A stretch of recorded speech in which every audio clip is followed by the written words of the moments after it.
Compton Rick Rock TV. Let's get to the content. It's been 30 years since Tupac demise, and now they finally going to trial. They would have never got here if it wasn't for Keefe D. Keefe D was one of the guys who was in the car the night that Tupac lost his life with a couple of other guys, man. And one of those guys happened to be my cousin, man. He was in that car as well with Keefe D. Who did it? I don't know. I wasn't there. But I will tell y'all this.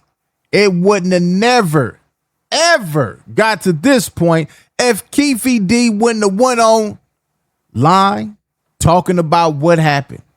He even wrote a book on what happened. If they use that book in court, he's done, man. How crazy can that be, man? You got away with something. Nobody knew what happened. They knew what happened, but nobody knew who did what until you came online to talk about it for what? Clout and a couple of dollars? Now you didn't put yourself in the position, man. And all of this stuff is, according to him, alleged. He said he made some of this stuff up. Well, he made all of it up, according to him. Let's go over here and check out, man. They finally going to trial and they picking the jury, man. Wow, Tupac. It's been 30 years. One of my favorite rappers all time, top 5, greatest rapper, man.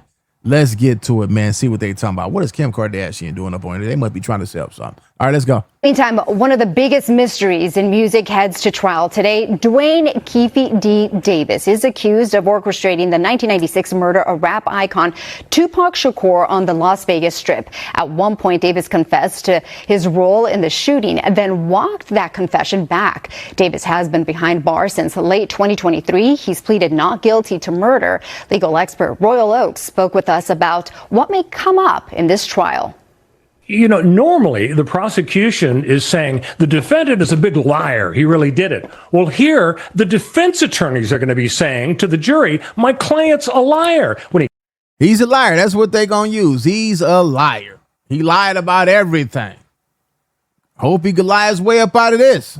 Told the cops he did it, he was making it up. When he wrote the memoir, he didn't even know about it, or he made it up because he wanted to look like a really bad guy. So the challenge here is that all of this confusion could help the defense because, as you know, all you need is one juror to say, this is a head scratcher. I see reasonable doubt. Yeah, so the trial is expected to last about a month. Meantime, the LA influencer. A month? Trial gonna last a month. Boy, they trying to get him up out of there. Y'all don't think they want to solve this case? They want to solve this case bad. This gonna be a big one for the defense attorney. If they could solve this, 30 years finally solved it, next they'll be trying to solve the biggie. All right, let's get over here and check out this. Happening tomorrow, the long-awaited trial over the 1996 killing of rap icon Tupac Shakur starts in Las Vegas. Attorneys are fighting over whether the jury will hear confessions from the accused mastermind, Dwayne Keefe D. Davis. Death Row Records founder Suge Knight is on the witness list. Davis claims he was tricked into talking, but prosecutors argue he proudly repeated his story. Suge Knight is on the witness list. Woo, y'all think Suge Knight y'all think he got something to say? He was in the car that night that Tupac lost his life. Can this be an early release for Suge Knight if he got something to say? Y'all think? Because this man right here, like he look old as he done. He ain't got that much time left up in there anyway. Shit. But y'all think that Suge Knight is going to be a witness or he going to keep it G and say, man, I don't know what happened. What y'all think? For profit. The judge will rule on that evidence tomorrow morning right before jury selection officially kicks off.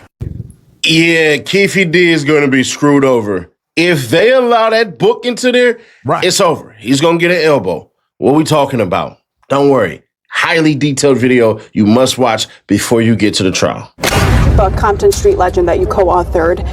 Why did you feel the need to tell your story? And when you wrote it, did you ever imagine the situation you'd be in now? I didn't write that book. So let's talk about what happened. If you didn't write that book, then who wrote it?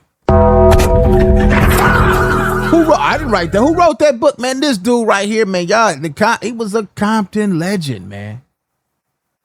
You know, he's still going to go down, and you know, as one of the best to do it at the time he was doing it. But man, can y'all imagine how life turned out from being on top of the world, on top of the game, having it all to this?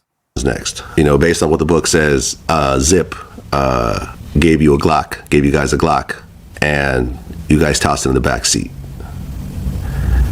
And Bubble Up was a driver, and Baby Lane and Freaky were in the back seat. Rest in peace, Baby Lane. Rest in peace, my cousin Freaky Dre. Now, they say that this is the interview that got him twisted right here. This interview along with the book. But they say this is the one that sparked it all on Vlad TV. Vlad TV got the interview of the interview of all interviews with this one right here. It's all in the car together. Just say that. This was the white Cadillac. Yeah. Okay. So you guys are driving around, and then you hear these girls say, Tupac, Tupac. No, we coming up, what's the name? What's that, Flamingo? Yeah, I think that's Flamingo. We was coming up Flamingo and got to the light. We just to go drink and smoke some weed, and he happened to be hanging out the window. He's hanging out the window like he was in a parade. Tupac? Yeah, he was. So what happens next? And we just came, and shit. I ain't gonna go into details like that, you know what I'm saying? But, you know, you got it in a book. You done played it, everything else, you know what I'm saying? Yeah. Well, in the book, you said that as you're driving up towards the BMW, with Suge driving and Tupac in the passenger seat, and you said that Tupac pulled out a gun. It looked like he was reaching, yeah. Yeah, it did. Okay. Yeah. Did you actually see a gun? No, shit. Once he got the reaching, I got the ducking. So someone from your car. So if he got the reaching and you got the ducking, then what do you see after that point? Let's see if they gonna ask him that question, and let's see if he gonna answer that question. Well, they don't even need it. They gonna use all this. All this gonna be used in trial. This whole video that you did this to yourself, man. You did this. So people that's doing a reaction to it, you did this. Your family can't get mad. You can't get mad. You came on TV and you did this, man. That's what I started shooting at Tupac and Suge. Lane starts blasting. You say Suge looks over, he sees you. He looks right at you. Yeah, he looks at me. Okay. When he looks over at you, and then Tupac's busy getting shot. Evidently, the story is Tupac's trying to either get out in the back seat or something. Yeah. What do you see happening inside their car? I seen a bullet going Suge's head. I thought he was dead. So Orlando shot him across Dre. He leaned over on the window. We rolled down the window, popped. Who was it? They would drove on my side. I would pop them. You know what I'm saying? But they was on the other side. Right.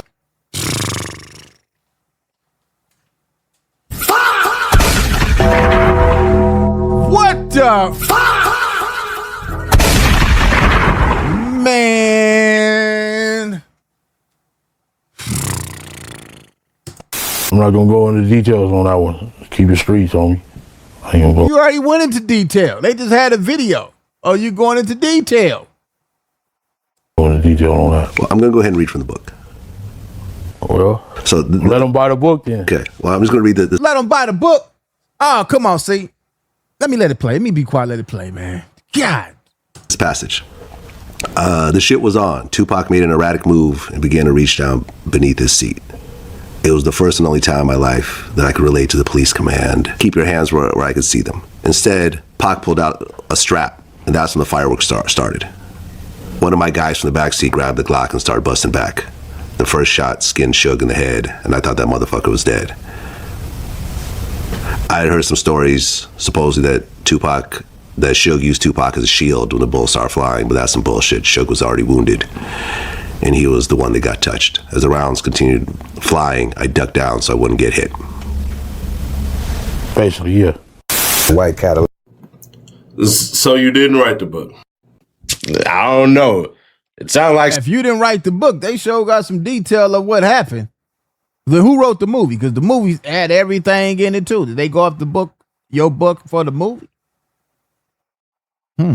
Somebody that was in that car, that would be the individual who wrote that book, but we'll see. Everybody that was in the car is no longer here. He's the only one that's here. He does make a case about two things, but the two things that he's talking about are in the book. So we'll see, because he makes one point, and he hammers that point at least 3 times during this interview. Wrote it. I just told him 10 things in my life, and I gave him some pictures. He did research and stuff like that. Him and my lawyer did that book. My lawyer died, and I just went on to sign on to it with him. He said his lawyer wrote the book. My lawyer wrote that book. I just signed it. I just signed my name on it like I did it, but my lawyer wrote that book. I got my chili off of it. Basically, he's saying I got paid. He's saying he made all this stuff up. I got paid. They wanted a story. I gave them a story. I never read it or nothing. You were never handed a manuscript to sign off on? No, I never read the book or nothing. It was already, and him and my lawyer was doing it. His name was Dwayne Higgins, and he passed water in his yard. And they was friends, and he got in contact with me. Then I just signed on to him. He gave him like 10 pictures, told him like 10 things that happened in my life, and he added all the adverbs and stuff like that. He did that. He did the thing on research. So yeah, I didn't write that book. Wow. Imagine if he didn't write that book, y'all. Imagine if he's telling the truth. What if he's telling the truth? I didn't write the book. I just gave my lawyer some intel of what happened that day when we was in the car. And he made all this. The lawyer put all this stuff together from all the people who had reports on what they seen on the strip that day. Can y'all imagine? And he said, I didn't read the book. He probably got paid. Well, he got paid. You know, I believe him. I don't think nobody about to read no book. They didn't have it where you could go back then and play it and let the audio play. I don't think he even read the book. He probably didn't think nothing was going to happen. Like, get my money. I don't care what y'all do. Well, I sign that. Well, I did read it. It mentions some interactions you had with Tupac Shakur. How would you describe your relationship with Tupac before September 1996? I prefer not to talk about that stuff. Could you describe back in the 90s the tension between the Southside Crips and Death Row Records? There wasn't no tension between us, never, because maybe about 2 weeks before that September, in August '96, we was at the House of Blues, and they had a concert with the Loonies. Suge, Tupac, and Snoop pulled up in some Rolls Royces. And they came and said, what's going on here? I said, the concert over with. And he said, let's go up to Paradise. And we got up there on Santa Monica and Hyatt, right there in Hancock District in LA. We was never at odds with each other. Me and him as friends, we've been knowing each other since we was 8 years old. Man, him and Suge been knowing each other since they was 8 years old. You still on this phone. I wouldn't be. Why is you still even talking, man? You in jail, still running interviews, man. Still running interviews. Y'all notice the pattern of what dudes who then came on this internet, once they go to jail, they still trying to run content. Leave it alone, man. Leave this stuff to you. Is that your lawyer? Why is this recorded? Why is you still running content, bruh? I played football with him, and his daddy and uncles was our coach. Yeah. I was never at all with him. This phone call is being recorded. When did the actual, I guess, war between Southside and Mob Piru actually start? Because were you guys ever cool at one point, or no? Was it always just funk? Back then, it was they was called Eastside Pirus. The Mob was, when I was in school, Mob wasn't out yet. It was the AMs, Ludus Parks, and the Lime Hoods. I think Mob came out like about 82, 83, 82, yeah. But the Mob was really considered Ludus Park. We considered them Ludus Park. So they had a big-ass neighborhood, huge, and they had a lot of older dudes. That was a generation before me. And they was deep, a lot of them. Was there an actual thing that happened between Southside and Mob that caused the division? No, it's just back in the early 70s, like I said, the mob wasn't even out then. They was called Eastside Power Rules. And they on our side of town, they was the deepest. Then like about 77, the Santana's formed. And they became the dominant gang on our side of town, on the east side. Okay. And matter of fact, they even took one of their neighborhoods. Santana's did, you know? So if there wasn't a war, if there wasn't a war, right, wouldn't you say, nah, it wasn't no static? It might have been some dudes from around the way. They didn't like cats from around the way. See, this is what happens when you don't think all the way through.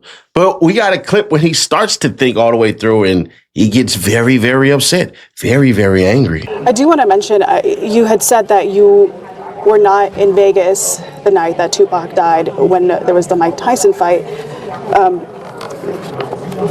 Again, I read your book. He said he didn't write that book. Every single page, you included a picture of your sister and yourself at the fight. That wasn't no fight. Why would I wear an overcoat in September? That's what, I had no fight. Why would I wear an overcoat and a hat? I had a suit on and an overcoat. That was a new. Well, if they got pictures and videos, you at that night at that fight, boy, you in trouble. Anyway, man, leave y'all thoughts in the comment section. What do y'all think about this? The Tupac trial is about to start. They didn't pick it. They picking the jury. 30 years. And finally, this case is either going to be solved or not. All because this man got on TV, internet, talking about it, man. Unbelievable, man. Leave y'all thoughts in the comment section. Y'all go on over there. Let me take y'all over there to the channel that I was just at, which is Seti Nash. Let me take y'all over here. Y'all can go over here and finish watching the rest. And y'all also can go to Vlad TV, where y'all can catch those interviews that was in between this. So go on over there and check out those channels. Watch the rest of the videos, man. It's about to go down, the Tupac trial. We will be on top of that. I'll catch all of y'all. Oh, yeah. Share the video and subscribe to the channel. I'll catch all of y'all on the next one. Like, comment, share, and subscribe to the channel, Compton Rec Rock TV. Also, hit that notification bell and catch every video when I drop.